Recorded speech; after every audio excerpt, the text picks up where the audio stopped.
Hi, welcome to యూఐటీవీ.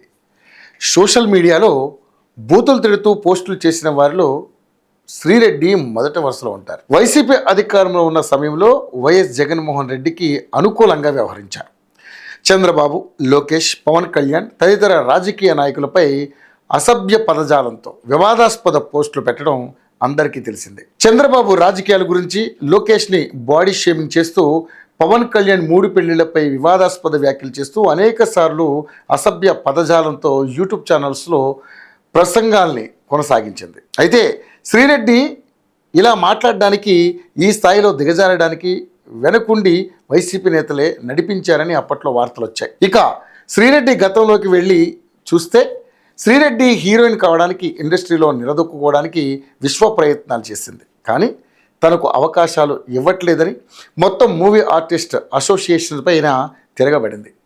Film chamber ముందు బట్టలు విప్పే ప్రయత్నాలు చేయడంతో పోలీసులు రంగప్రవేశం చేసి ఘటనని సద్దుమణిగేలా చేశారు. ఆ తర్వాత సినిమా ఇండస్ట్రీలో వివక్ష చూపుతున్నారని అనేక సోషల్ మీడియా ఛానల్స్లో ఇంటర్వ్యూస్ కూడా ఇస్తూ విరుచుకుపడింది. ఆ తర్వాత పవన్ కళ్యాణ్పై అసభ్యకర దూషణలు చేయడంతో శ్రీరెడ్డి వివాదాలకు కేర్ ఆఫ్ అడ్రస్గా మారిపోయింది. ఇదిలా ఉండగా శ్రీరెడ్డి నోటి దురుసును వైసీపీ రాజకీయంగా వాడుకుందని చంద్రబాబు, పవన్ కళ్యాణ్, లోకేష్ల ప్రతిష్టని దెబ్బకొట్టడానికి దాదాపు 5 సంవత్సరాల పాటు శ్రీరెడ్డిని సోషల్ మీడియా పావుగా వాడుకున్నారని వైసీపీపై టీడీపీ ఆరోపణలు చేసింది. శ్రీరెడ్డి చేసిన అసభ్యకర వ్యాఖ్యల పట్ల చంద్రబాబు, పవన్, లోకేష్లు మౌనం వహిస్తూ మానసిక క్షోభని అనుభవించారు. శ్రీరెడ్డికి ఒక లక్ష్యం అంటూ లేదని, అడ్డగోలుగా మాట్లాడే ఒక సైకో అని టీడీపీ నాయకులు కూడా పెద్దగా పట్టించుకోలేదు. కానీ 2024 ఎన్నికల్లో టీడీపీ కూటమి అధికారంలోకి రాగానే సోషల్ మీడియాలో పలువురు వ్యవహరిస్తున్న తీరుపై ఆగ్రహం వ్యక్తం చేస్తూ కూటమి ప్రభుత్వం కీలక నిర్ణయం తీసుకుంది. వైసీపీ హయాంలో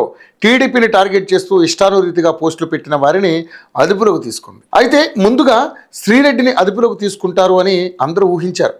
వైసీపీ ప్రభుత్వ హయాంలో తాము తప్పు చేశాం, చంద్రబాబు, పవన్ కళ్యాణ్, లోకేష్, అనితపై మేము వివాదాస్పద వ్యాఖ్యలు చేశాం, అందుకు క్షమించండి, మేము ఇక ముందు ఎవరినీ కామెంట్ చేయం. ఆ వ్యవహారాన్ని పెద్ద మనసుతో మన్నించి అరెస్టులు ఆపాలని ఆమె సూచించారు. డిప్యూటీ సీఎం పవన్ కళ్యాణ్, లోకేష్లని ఉద్దేశిస్తూ బహిరంగంగా క్షమించాలని కోరింది. అయినప్పటికీ ఆమెపై రాష్ట్ర వ్యాప్తంగా వివిధ పోలీస్ స్టేషన్లో నమోదైన కేసులు ఆమెను వెంటాడుతున్నాయి. తాజాగా విజయనగరం జిల్లా పూసపాటి రేగ పోలీస్ స్టేషన్లో శ్రీరెడ్డి విచారణకు హాజరు కావడం చర్చకు దారితీసింది. విజయనగరం జిల్లా పూసపాటి రేగ పోలీస్ స్టేషన్లో శ్రీరెడ్డి మొదటిసారి విచారణకు హాజరైంది. చంద్రబాబు, పవన్ కళ్యాణ్, లోకేష్లపై సోషల్ మీడియాలో అసభ్యకర పోస్టులు పెట్టినందుకు ఆమెపై కేసు నమోదైంది. ఈ సందర్భంగా ఆమె పోలీసులకు తన వివరణ ఇచ్చినట్లుగా తెలుస్తోంది. రాష్ట్ర వ్యాప్తంగా ఆమెపై నమోదైన పలు కేసుల్లో ఇది ఒకటి మాత్రమే. విశాఖపట్నం, కృష్ణా, కర్నూలు, చిత్తూరు, అనకాపల్లి, తూర్పుగోదావరి జిల్లాలోని పలు పోలీస్ స్టేషన్లో ఆమెపై కేసులు నమోదయ్యాయి. శ్రీరెడ్డి తనపై నమోదైన 6 కేసుల్లో ముందస్తు బెయిల్ కోసం ఆంధ్రప్రదేశ్ హైకోర్టును ఆశ్రయించారు. ఫిబ్రవరి 25, 2025న జరిగిన విచారణలో విశాఖపట్నం కేసులో ఆమెకు షరతులతో కూడిన ముందస్తు బెయిల్ మంజూరైంది. ఇక 10,000తో 2 పూచీకత్తులు సమర్పించాలని, వారానికి ఒకసారి దర్యాప్తు అధికారి ముందు హాజరు కావాలని కోర్టు ఆదేశించింది.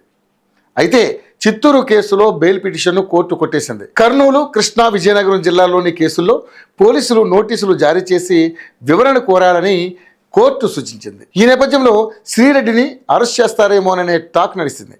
అయితే తొలిసారి శ్రీరెడ్డి పోలీసుల ముందు హాజరయ్యారు, తన వాదన వినిపించారు. అయితే మున్ముందు ఈ విచారణల పరంపర కొనసాగే అవకాశం ఉందని సమాచారం. ఒకవేళ శ్రీరెడ్డిని అరెస్ట్ చేసి విచారిస్తే ఆమె ఏం వివరణ ఇస్తుంది? టీడీపీ కూటమి ప్రభుత్వం వైఎస్ఆర్సీపీని రాజకీయంగా ఏమైనా ఇబ్బంది పెట్టనుందా? శ్రీరెడ్డిని వెనక నుండి నడిపించింది ఎవరు? అంశాలపై పోలీసులు కూపీలాగే అవకాశం ఉన్నందున వైసీపీ నాయకులు కొందరు ఆందోళనకు గురవుతున్నారని వార్తలు వినపడుతున్నాయి.